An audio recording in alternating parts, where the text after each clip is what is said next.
Hello Aries, Sun, Moon, Rising, and Venus signs. Kamusta kayo? Sana po ay nasa mabuti kayong kalagayan. Welcome back po sa Star Tarot. Kung bago kayo rito, welcome din kayo. Thank you sa inyong support. I truly appreciate it. God bless you all po. Tignan natin ang mga mensahe ni Aries. Unang mensahe po ninyo ay Six of Cups. Ayan, so this is really beautiful energy kasi homecoming ito, diba? Pag namimiss ninyo ang pamilya, namimiss ninyo mga anak ninyo, asawa, boyfriend, girlfriend, talagang umuwi tayo, hindi ba? Kung meron man lang paraan, talagang umuwi tayo. And this time, ganun ang inyong sitwasyon.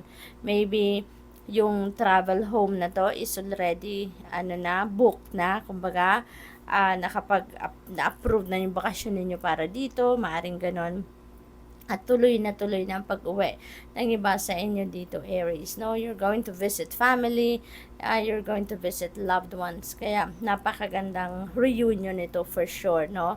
Maaari din ang iba sa inyo dito is going to travel from abroad pa.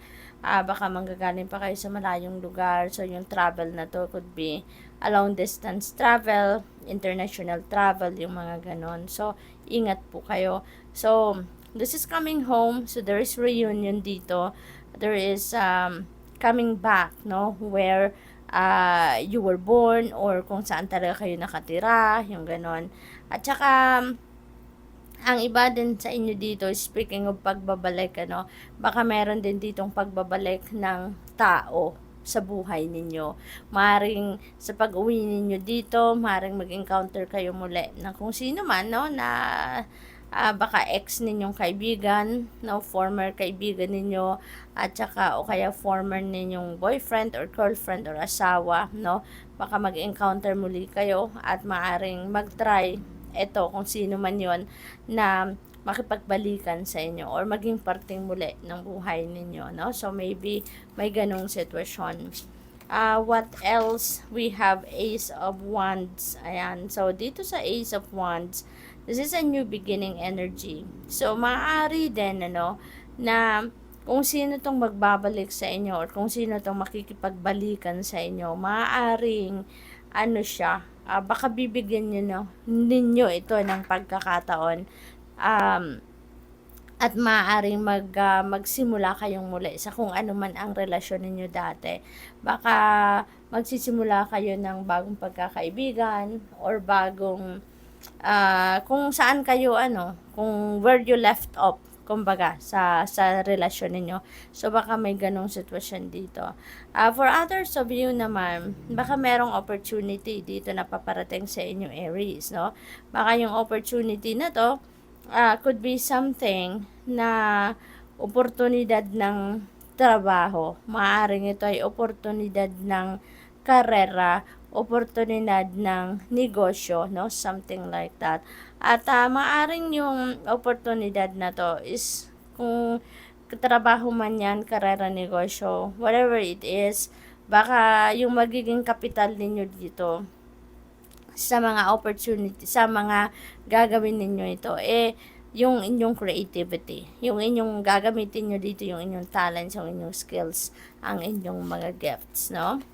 What else? We have Temperance energy. So this is about healing, no? Maaaring maghihilom na ang sugat sa puso ninyo ng related or regarding doon sa tao, no? Yung ex ninyo, kung sino mang ex yan, kung kaibigan man yan or ka-love life ninyo before. Maaaring sa ngayon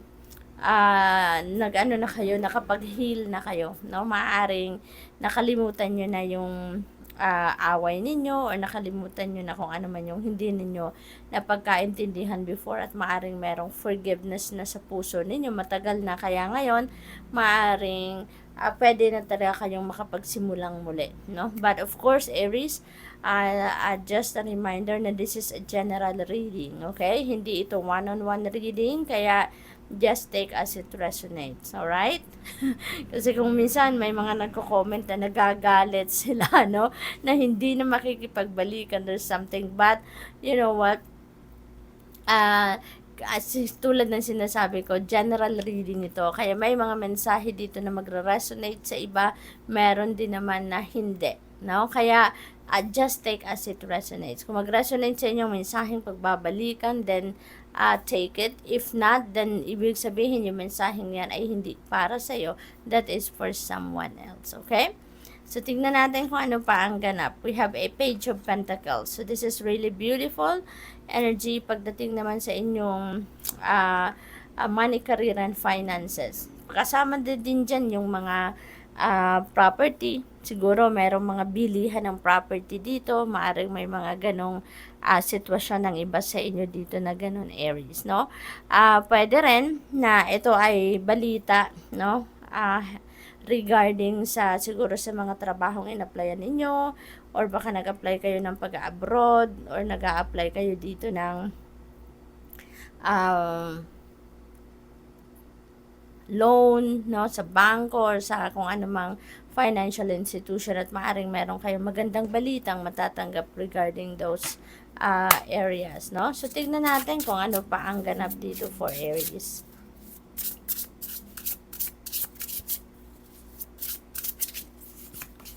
We have freedom. Yan, magiging malaya na kayo sa ngayon. So, which is really good, no? Kasi kung matagal na kayong restricted, no? By someone or by something, ngayon, maiiba na ang inyong sitwasyon. Papalayain nyo na ang inyong sarili. You're going to, activate your inner strength and your courage para kayo ay maging malaya na, no? Sa kung ano man ang restrictive energy na to, you're really going to free up yourself from this restrictive energy. Kaya you are free now, no? You're going to step in your toes na, at saka you're going to soar high and fly high. Kasi malaya na kayo. Wala nang magre-restrict sa inyo. Wala nang magbabawal sa inyo. Wala nang magsasabi sa inyo na ganito, ganyan ang dapat gawin mo. Dapat ito ang masusunod, something like that, no? So, totally malaya na kayo. We have new beginnings. Napakaganda. This is another new beginning energy kasi meron na tayong Ace of Wands, which is also a new beginning energy. So, marami talaga kayong siguro mga bagong chapter sa buhay ninyo na bubuksan ninyo sa ngayon. Marami kayo sigurong mga pagkakataon dito wherein magsisimula kayo ng bagong yugto sa bagay na yan. Maaring yan ay trabaho, since we have Page of Pentacles at saka Ace of Wands. So, maaring meron kayong opportunities to start a different job, a new career path, a new business venture, or bagong buhay, no? Bagong perspective, kasi you have also the freedom energy, or maybe new relationship, diba? Possible din yun. So, what else? We have letting go. Ayan, napakaganda. So, meron magle-let go sa inyo dito. Ang iba naman, merong magsisimula ng bagong relationship. So, this is really good. Or, it is also possible na ang iba sa inyo is you're going to let go the toxic person na sa buhay ninyo, yung toxic na nakapartner ninyo siguro, or baka nanggaling na nga kayo sa hiwalayan, no? And you are also welcoming someone new, no? Maaring naghiwalay na kayo ng person ninyo, at saka ngayon uuwi kayo, maybe because also for some reason galing kayo sa dissolution of marriage, nanggaling kayo sa paghiwalay, na magjowa, yung mga ganon. And sa pag-uwi ninyo, diba, who knows, there is someone na you're going to meet again, at maaring yun ang mag-spark muli, no? Baka yun ang new beginning din ninyo. So, you are letting go of something or of someone, and you are welcoming someone new. So, you're starting a new chapter sa buhay ninyo dyan. At hindi lang ito about person, no, na you are going to let go. Maaring may mga bagay din dito, sitwasyon na dapat na ninyong i-let go. Something na nagpapabigat na lang siguro ng buhay ninyo. Something na nagpapahirap na lang ng buhay ninyo in general. Kaya you need to let them go, no? What else? We have coming into power. Ayan, we have freedom energy, diba? And you are coming into power. So, saktong-sakto ito. You're really going to step into your power na ngayon. Ngayong malaya na kayo, talagang you're going to own it. No? I-own nyo na talaga yung freedom ninyo. You're coming into your power at magagawa na ninyo ngayon kung ano yung gusto ninyong gawin.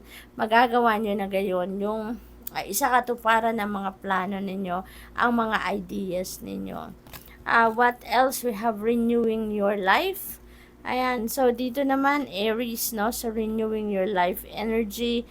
You're really going to let go something. Let go of clutter sa buhay ninyo. And you are really ready to fill in your life with someone na magiging bagong parte ng buhay ninyo na that will be supportive of your soul's journey, no? Yung ganon. Kaya napakaganda na may new beginning din kayo, 'di ba?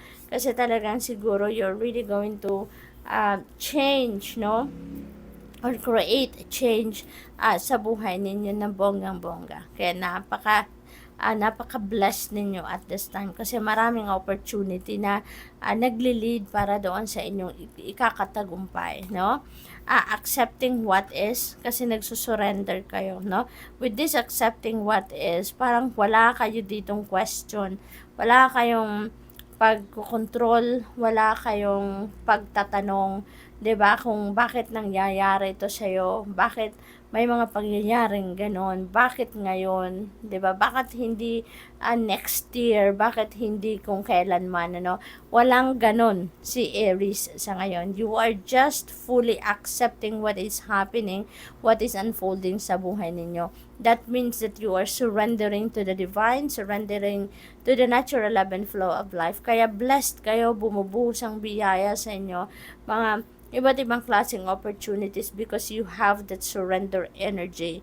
Diba? Pag nagsusurrender tayo, yung sabihin, hinahayaan natin ang Panginoon na siya yung magdikta ng lahat, na hindi tayo kumukontra, we're just embracing what is unfolding sa buhay natin. So, good luck, Aries. Thank you for watching. Love and light. Namaste.